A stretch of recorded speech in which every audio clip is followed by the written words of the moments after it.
Bonjour à tous, bienvenue au décryptage.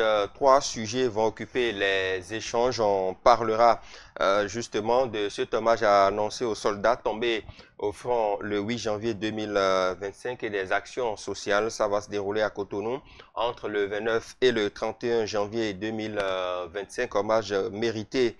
On en parlera avec notre invité en plateau. Le second sujet, les études annoncées pour la construction des infrastructures sportives et culturelles à Parakou et à Cotonou.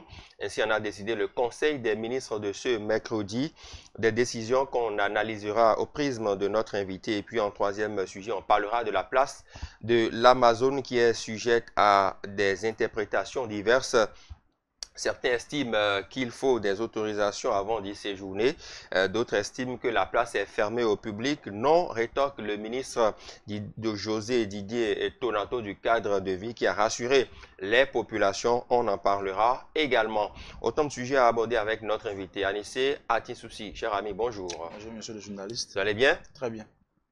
Vous êtes un acteur de la société civile, vous analysez les sujets de l'actualité avec nous par ici. On commence par le tout premier. On sait que le Bénin a vécu une attaque le 8 janvier dernier, une attaque sévère. Des soldats béninois sont tombés au front. Il y a des cérémonies d'hommage en leur honneur. Qu'est-ce que cela vous inspire? D'abord, merci. Merci, monsieur le journaliste. Je profite de votre plateau pour saluer vos collaborateurs ici, ceux sans qui on ne saurait voir ces images. Tout à fait. D'abord, Oui. je tenais à remercier le peuple béninois pour avoir longtemps, je vais dire, passé des moments difficiles sans pour autant être aussi désagréable envers nos soldats, nos vaillants soldats qui ont toujours, jour et nuit, veillé sur notre intégrité, sur l'intégrité de notre nation béninoise. Déjà, il y a remarqué que c'est le plus lourd bilan que le Bénin n'ait jamais connu depuis que les attaques ont commencé dans le nord Bénin. Et suite à cet événement aussi malheureux, cet événement qui devrait normalement unir les fils et filles du pays pour que nous sachions, pour que ces individus mal intentionnés, ces individus qui n'ont de cesse que de vouloir du mal de tout un peuple, sachent que le Bénin est uni et indivisible. En réalité, depuis le 8 janvier 2025, plusieurs soldats sont tombés. C'est vrai que par le passé, il y en a eu, mais pas autant. Pas autant. L'effectif était de trop. Et connaissant toute armée de chacun de nos pays, on ne déclare pas toujours l'effectif qu'on appelle des hommes tombés, des armes à la main. C'est une bonne initiative déjà pour, je vais dire, c'est un bon événement que organise cette structure, c'est-à-dire les festivités, pardon, de la du 30e anniversaire de l'incorporation de la classe 194, 1 et 2. Belle opportunité parce que on en a entendu très peu notre ministre de la Défense venir. D'ailleurs, je rappelle que c'est des gens qui sont dans la discrétion, qui n'aiment pas Ils s'afficher. ne parlent pas beaucoup, voilà. Ça on le sait. C'est sûr que à l'endroit de ces vaillants soldats, quelque chose est fait. Mais rien ne peut être fait jusqu'à ce que ces hommes et femmes tombés puissent être aussi remplacés. La vie humaine est sacrée, Voilà, ça on le aussi sait. remplacés par...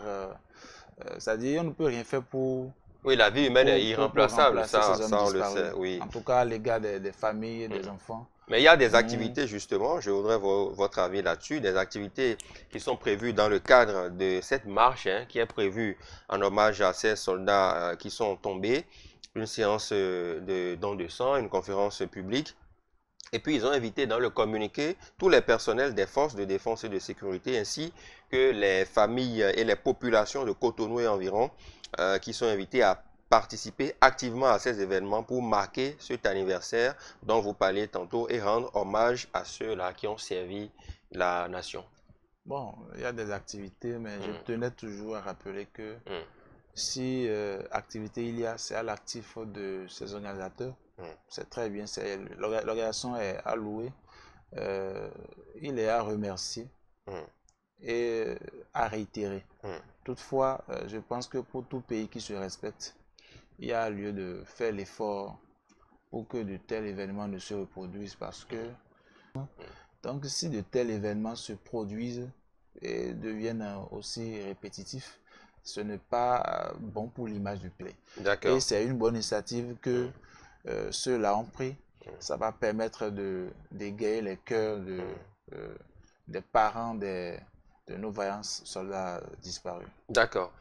Merci beaucoup. On va maintenant s'en référer au Conseil des ministres de ce 29 janvier 2025 où le gouvernement béninois a annoncé la réalisation des études d'impact environnemental et social pour 3 projets du programme d'action du gouvernement. On sait que dans l'optique de promouvoir la pratique du sport chez les jeunes et de valoriser le patrimoine artistique et culturel de notre pays, le gouvernement a décidé d'engager des études d'impact environnemental et social pour certains projets. Selon le compte rendu, il y a justement la construction d'un stade omnisport à Parakou, la reconstruction du stade René Pleven à Cotonou et l'édification du musée des arts contemporains de Cotonou. Qu'est-ce que vous en dites? Bon, très bonne initiative, hein, toujours, parce que je vais commencer par le musée des arts.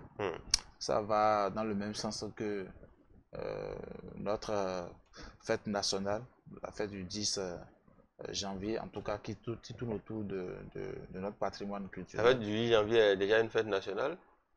Bon, quand on dit fête nationale, c'est que à part nos religions qui sont importées, c'est ce que nous avons, je vais dire, fête endogène, voilà, si ça vous convient comme ça. Non, j'ai pas besoin que ça me convienne, parce que quand on dit fête nationale, c'est la fête de... qui cadre vraiment avec... Oui, c'est la fête de l'indépendance, souvent, on parle de fête nationale. Ça, c'est la fête, bon, voilà, donc, sinon si vous parlez de ça... Je pourrais même dire que c'est une fête continentale, puisque... C'est pour ça que je demande à faire la précision. Vous avez raison, merci. Donc, je disais tantôt que c'est dans le même, dans la même continuité que la fête, je vais dire la fête des régions endogènes, voilà, la Vaudouns Day, voilà, comme oui. on l'entend actuellement. Il serait bon d'avoir un musée contemporain des arts, c'est-à-dire que un musée qui permet désormais aux touristes de vivre en direct, d'accord, le passé par rapport à nos vaillants Amazon, à nos vaillants Agoji. Je crois que c'est une très bonne chose. Et déjà, venant sur la reconstruction des stades, je me demande si il est à reconstruire toujours dans le même sens que le stade de l'Amitié, où c'est une reconstruction depuis le plan. Est-ce que le plan va changer? Parce que je ne sais pas ce qu'on veut reconstruire. Si on a parlé de la construction d'un stade omnisport à Parakou et de la reconstruction du stade René Pleven de Cotonou, par exemple. Justement, René Pleven, je crois que bon, quelque chose existait. Est-ce que c'est un nouveau plan qui sera fait? Mais on parle de reconstruction, donc on verra ce qu'ils y mettent. Bon, moi, si je reviens sur la reconstruction, c'est parce que le stade de l'Amitié a été reconstruit plusieurs fois. Je ne veux pas aller dans les détails, mais bon, comme je l'avais dit entre-temps dans une de nos émissions, on ne constate pas vraiment une amélioration puisque le stade reste, à part les sièges qui sont mobilisés et peints, je ne vois pas une grande modification au niveau du stade. C'est vrai qu'aujourd'hui, il y a une galerie marchande qui est en train d'être construite à l'intérieur du stade, ce qui redore le blason de ce stade-là, puisque ça porte le nom quand même d'un patriarche. C'est une bonne chose, très bonne chose. Il y a et déjà, oui. les études d'impact environnemental et social sont en train d'être faites. Espérons qu'à l'issue de ces études-là, on nous sort un stade qui quand même honore le Bénin et qui ne soit plus forcément à l'image du stade colonial que nous avons au niveau de Ménotin, je crois bien, mais de Zobo, en tout cas, le stade de l'amitié, Mathieu Kérékou. Parce que c'est un vieux stade, que l'on voit ou non, c'est un vieux stade. Mais ce n'est plus si colonial que ça. Il y a des Bon, travaux qui ont été faits et bien tout, donc sûr, c'est à il y part, a je reprends c'est toujours, hein, moderne c'est aujourd'hui. moderne, oui, mais à part le tableau qui mentionne le score, ou bien les scores des deux équipes qui sont en train de jouer et les sièges, je ne vois pas une amélioration C'est majeure. votre façon de voir, Oui, Anissé. Il n'y a que dans ce projet, justement, il y a la portée culturelle et sportive de ces infrastructures qui constituent un levier économique et touristique majeur. À terme, elle devrait favoriser la création d'emplois, attirer les événements d'envergure nationale et internationale, renforcer ou entre-renforcer l'attractivité du Bénin en matière de sport et de culture. Donc, les objectifs visés, quand même, sont assez élogieux. exactement. Bon, en fait, tout n'est pas mauvais, non, pas du tout. Déjà, je vais commencer par dire que par rapport à ces stades, on en a connu hein, dans plusieurs régions de notre pays. Dans cette même lancée, il y a eu la constitution des équipes de jeunes qui ont désormais un championnat scolaire. Dans nos écoles, nous avons des plus jeunes qui sont évalués sur la base des compétences. On a des entraîneurs qui sont envoyés dans des écoles pour constituer ils appellent souvent classes La classe sportive voilà, les et classes la classe culturelle sportives, aussi. voilà. C'est de très bonnes choses qui permettront demain de révéler, de détecter des talents. Chose que nous n'avons pas encore remarqué parce que nous ne sommes qu'à nos débuts. Mais déjà, les impacts, c'est qu'il faut faire remarquer cela sur notre équipe qui est en train de vouloir jouer déjà dans le mois de décembre prochain. Si on ne constate pas dans l'équipe certains apprenants, c'est-à-dire certains produits issus du projet qui a commencé dans les écoles, alors là, on peut dire que ces stades qui ont été construits, bien que participant à l'avancée, à l'évolution des régions dans lesquelles ces stades ont été construits, on n'a pas connu grand-chose, puisque c'est lorsqu'on va constater dans nos équipes, que ce soit dans les juniors ou seniors, que les produits issus de ces classes sportives sont en train de faire des merveilles dans ces équipes-là qu'on pourra commencer par acclamer. Donc attendons décembre pour voir si déjà avec la CAN qui se jouera au Maroc, on va voir si on aura quand même ces pépites qui vont nous faire bouger et faire voir et faire constater que bon, on n'a pas dépensé les milliards pour rien. Sinon, c'est de très bonnes initiatives qui méritent d'être encouragées. Sauf que ce sont à l'aune, c'est-à-dire à l'issue de ces résultats, ce sont les fruits de ces travaux qui vont nous permettre d'applaudir et de confirmer qu'effectivement de l'argent a été déboursé, mais que ça sert à beaucoup de choses. D'accord. Parlons maintenant de la place de l'Amazon de Cotonou qui a fait récemment objet de récentes rumeurs concernant une prétendue interdiction de son accès. Rien dit José Didier Tonato, ministre du cadre de vie et des transports chargé du développement durable. Il a dissipé tout malentendu lors d'une déclaration faite ce mercredi 29 janvier 2025. Le ministre a qualifié ces allégations d'intoxication, précisant que cet espace emblématique de Cotonou demeure ouvert à la population sans distinction d'origine géographique. Cette place est d'abord principalement destinée au public, a-t-il martelé. Pourquoi ces rumeurs ont persisté récemment Bon, selon vous? les rumeurs ont persisté. Bon, si je vais croire aux images que j'ai pu voir sur une vidéo, je crois bien, sur les réseaux sociaux, je crois qu'il y a une tête bien faite hein, de la police qui a, a sorti, je sais pas, a essayé d'expliquer la chose comme quoi il est désormais interdit aux visiteurs de venir avec des plats, avec, c'est-à-dire le pique-nique est strictement interdit autour de la place d'Amazon. Donc si une personnalité de ce genre vient dire la chose, je ne crois que ça ne pourra être rumeur que si le ministre vient, comme il vient de le faire, de revenir sur la situation. Cela est déjà la preuve qu'il n'y a pas une peaufination de l'idée avant qu'on le balance au public. C'est peut-être les réactions qui n'ont pas plu ou les réactions qui ont été à la défaveur de cette tête bien faite de la police qui fait qu'aujourd'hui le ministre est obligé de revenir sur la situation en demandant qu'il n'en ait rien, qu'il n'en ait pour rien, que d'ailleurs cette place n'est pas interdite au public en matière de pique-nique et que le plus important c'est de ne pas salir les lieux. Voilà, donc c'est un peu ça. Moi j'y vais souvent, je peux garantir quand même que ce n'est pas interdit.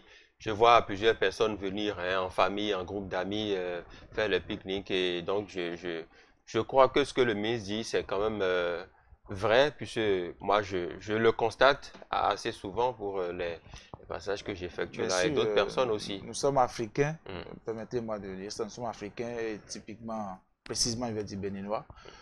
Nous avons nos habitudes dans la peau dure. Depuis que, entre griffes, entre parenthèses, depuis qu'il est interdit de jeter les sachets un peu partout, nous continuons de le faire, y compris moi. On le fait, peut-être par inadvertance. Mais ce n'est pas bien, vous n'êtes pas un exemple en la matière. Justement, c'est pour dire que, bon, en fait, les habitudes ont la peau dure. Parfois, on n'a pas envie de le faire, mais le défaut de poubelle dans certaines zones, le défaut de toilettes dans certaines zones font que les gens ont envie de se plier à la décision, mais parfois, ils le font. Malgré les efforts que fait le gouvernement, à savoir tous les soirs, les gens sont en train de nettoyer les coins de rue. Vous observez aussi qu'il y a des poubelles et autres. Non, les gens voient la poubelle et jettent les ordures à côté. Ça aussi, on en voit. Oui, on ne peut pas tout mettre sur le défaut des poubelles et tout, non. Justement. Vous allez au niveau des plages, vous voyez des toilettes publiques. Mais le gars décide d'uriner à côté des toilettes publiques, mais pourtant il y a des toilettes qui sont. Donc, si les gens vraiment n'ont pas cette éducation-là, ils vont pas le faire aussi. Justement, en fait, c'est ce qu'on appelle l'incivisme. Et donc, pour pallier à ça, la première sécurité, c'est déjà la peur du gendarme. S'il n'y a pas une police au début de ces opérations-là pour réprimander la chose, je ne dis pas forcément de rendre la chose pénale, mais il faut quand même un début pour, c'est comme le port de casque.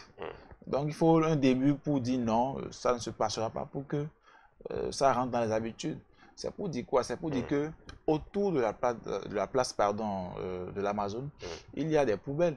Mais les gens, quand ils viennent avec leur mets, les plats jetables et autres là, au lieu de maintenir le lieu tel que c'est trouvé, ils sont obligés de jeter les plats un peu partout parce qu'il n'y a pas le contrôle.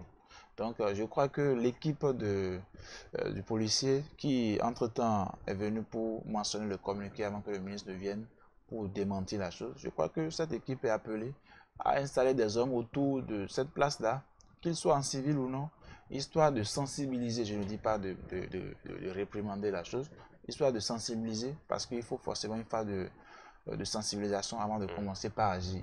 Donc, avec ça, je crois que ça peut aller. On ne peut pas, du coup, commencer par rendre pénal la chose et commencer par envoyer des gens en prison. Non, il faut sensibiliser, puisque la place de l'Amazon, c'est au Bénin, mais ce n'est pas que pour le Béninois, parce que il y a des étrangers qui viennent, il y a des gens des célébrités qui viennent pour y faire, pour tourner des vidéos, pour tourner des clips, pour faire des photos.